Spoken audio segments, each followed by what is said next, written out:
Bismillahirrahmanirrahim.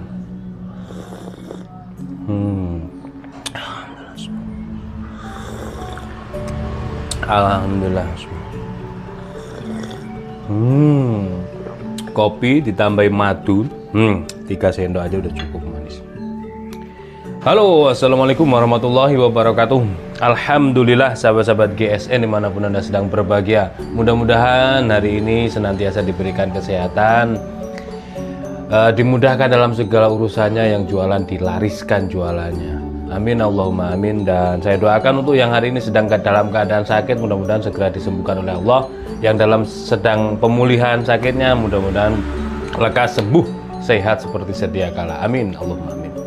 Baik, satu lagi kita tampilkan ini gacuan Idul Kurban saya yang waktu itu sempat kita pakai menyembelih beberapa ekor kambing, sapi, termasuk yang paling mantep banget itu di MTS Jalan Bandung, MTSN 1 Jalan Bandung. Di situ ketemu Abah Muji, kita bantu 2 ekor sapi, dan alhamdulillah diberi kesempatan oleh beliau untuk menyembelih sapi yang kedua. Kebetulan itu sapi keluarga dari ibu kepala sekolah, dan ditarik kencang. Jagalnya kebetulan sudah tahunan berpartner di situ. Jadi setiap tahun jagal-jagal itu sudah tugasnya. Biasanya di hari kedua. Kemarin kebetulan juga hari kedua, meskipun hari Jumat. Kan cepet gitu. Terus pas saya datang, sapi pertama sudah roboh, disembelih oleh Abah Muji. Selesai itu diseset, dibelah, langsung dibantu ditaruh di tempat biasanya para guru-guru mencacah-cacah itu, dibagi 1 kilo 2 kilo gitu. Terus sapi kedua dirobohkan, dan alhamdulillah saya kebagian. Sapi kedua ini saya kebagian menyembelihnya, memakai pisau ini, dan kencang banget tarikannya. Jadi saya langsung pakai 2 tangan, enaknya luar biasa, cras gitu. Nih, sarung kulitnya tebal, model cetekan, selobokan ikat pinggangnya lega banget, gede, nyantol di ikat pinggang enak banget. Materialnya baja HSSM2, depan belakang menggunakan duralium. Terus pakai handle-nya ini ebony wood, ebony. Nah seperti ini, cakep ya. Caranya gini, digenggamnya, jangan dikasih sepis di depan, tapi di belakang sepisnya. Jadi sini bisa kita kaitkan gini, bisa kita masukkan dengan jempol kita, enak banget. Nih. Meskipun tebal, tapi insya Allah tajam. Rikasonya seperti ini bentuknya, seret. Oke, sedikit ya, sedikit dikasih rikaso untuk pemanis bilahnya. 29,5 panjangnya, 29,5. Untuk di pangkal terlebarnya 3,7 dan memiliki ketebalan 6 mili menipis. Jadi kalau mau dorong juga pun bisa, tergantung posisi, situasi dan kondisi. Jadi tidak bisa kita memberikan pakem tekniknya seperti ini, harus begini, begitu, begitu. Tidak bisa. Lah nanti kalau pas ketemu yang lubang, ada lubang, kita nih sebagai eksekutor misalkan diundang di suatu tempat untuk menyembelih saja, sedangkan jagalnya orang kampung situ. Nah itu kan repot. Kecuali kalau kita bawa tim, panitia meminta kita membawa tim, enak. Artinya tim kita sudah kita briefing terlebih dahulu. Nah ini, nah kalau pas di situ lubang, kalau umpamanya nggak lubang tapi model didongakkan, nah semuanya kita harus bisa. Sebagai eksekutor kita harus bisa dengan skill tersebut. misalkan ini ada lubangnya, misalkan ini lehernya ngegantung, misalkan biasanya posisinya itu menghadap ke barat, menghadap ke selatan, moncongnya menghadap ke barat, ya kan, menghadap kiblat semuanya. Ini berubah, robohnya lambung kanan, posisinya menghadap ke utara. Nah ini bagaimana lagi solusinya? Nah itu sapi gede, posisi tidak bisa dirubah lagi. Memang seperti itu keadaannya, tempatnya, situasi dan kondisi lokasinya seperti itu, harus menghadap ke utara. Hanya ada lubang di situ, lubang got momennya. Ya harus bisa. Yang walaupun kita biasa cek gini megang ini sebelah sini ini kepala, tapi ini cek gini sebelah sini ini badan. Itu harus bisa semuanya. Harus berlatih.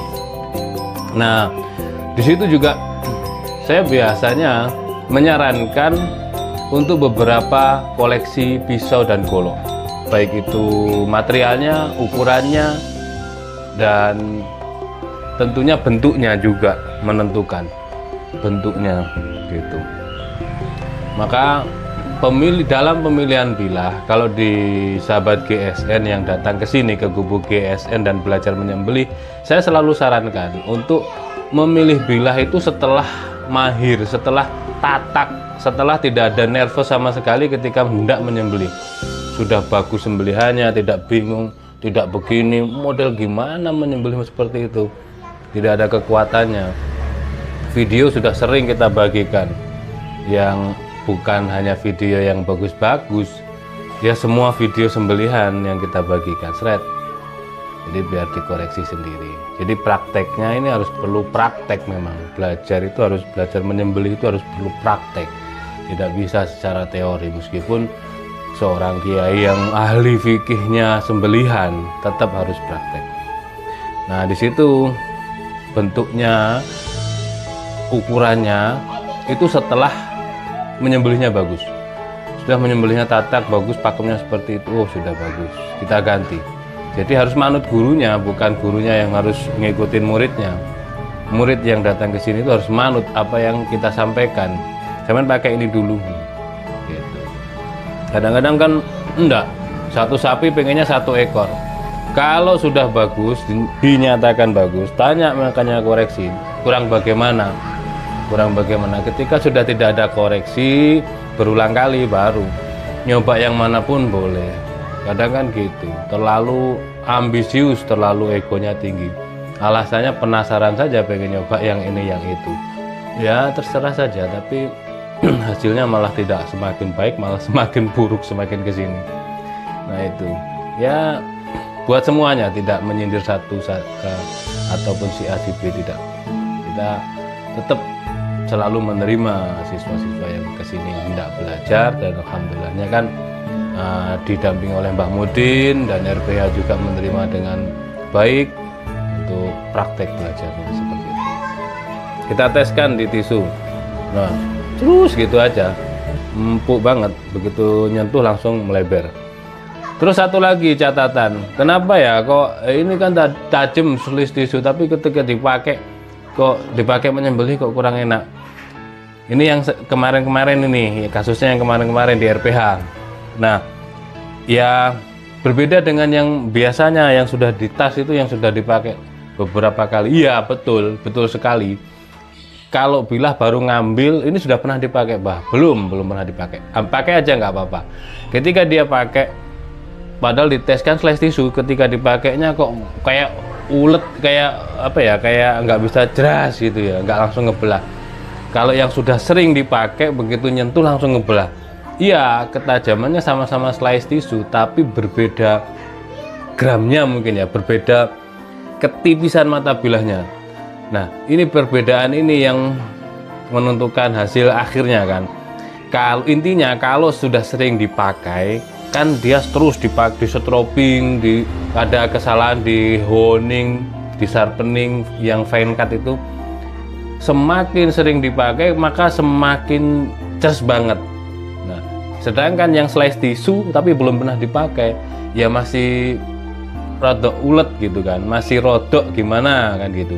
Tapi nanti kalau yang itu kita tanggalkan ya tetap seperti itu. Tapi kalau kita bawa terus ya kan terus sentuh gitu. Karena saya perhatikan yang datang ke sini banyak yang belum bisa slash tisu tentunya, belum bisa menstroping dengan baik dan benar. Kadang stropingnya gerakannya sama tapi belum dapat. Saat turun dapat, saat ditarik belum dapat. Nah itu kan menentukan. SOP-nya sudah diterapkan tapi ternyata belum. Nah ada beberapa yang masih belum bagus SOP-nya. Kemarin saya cek Sabtu malam Minggu kita ke RPH, hingga kemarin ini baru saya buka di tas ini. Ada satu bilah yang ada spot-spot karatnya, berarti kan dia nyucinya kurang bersih saat mencucinya. Nah ini yang repot. Ya risikonya saya, tapi sudah itu semuanya sudah kita siapkan untuk sahabat GSN, sudah kita artinya kita resiko sudah kita antisipasi, sudah kita siap lah intinya dengan resiko yang ada, baik chipping, rolling, bahkan karatan. Nah ini kan biasanya chipping atau rolling, nah ini malah karatan, berarti dia nggak bersih saat mencucinya.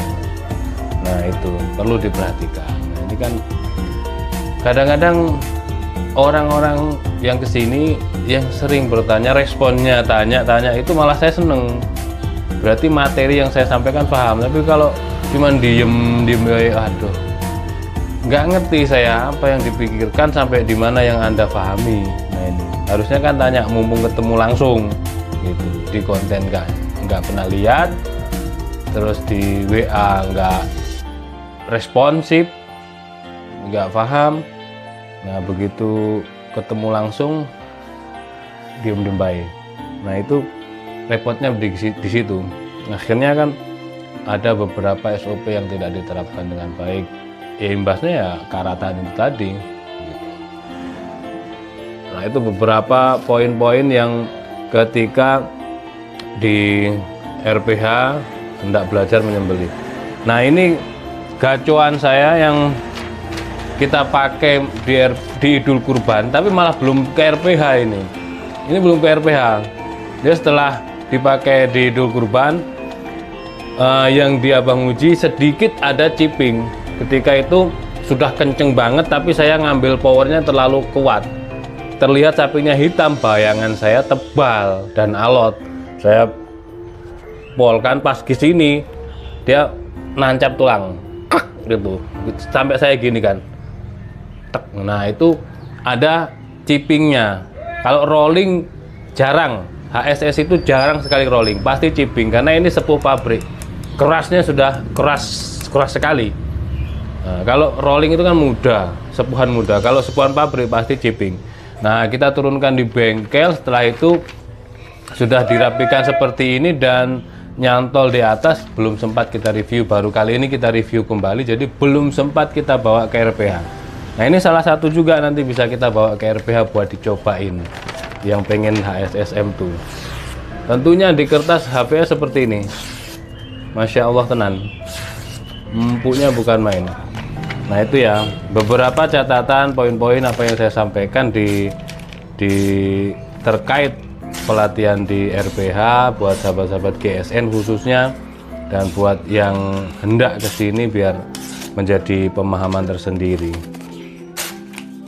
Kalau masalah bilahnya sih kita siapkan mau yang mana, tapi catatan-catatan penting itu yang perlu diperhatikan gitu.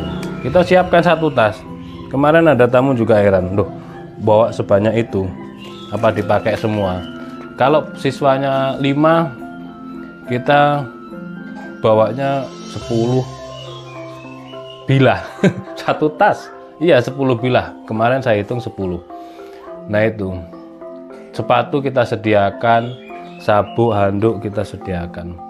Buat apa handuk? Ya ngelap tadi itu, setelah dicuci bersih dilap, tidak langsung basah dimasukkan, apalagi ada darahnya dimasukkan, tidak. Setelah selesai mencuci langsung dicuci, dan dicuci pun ada ilmunya, nggak dicuci di pelurut gini.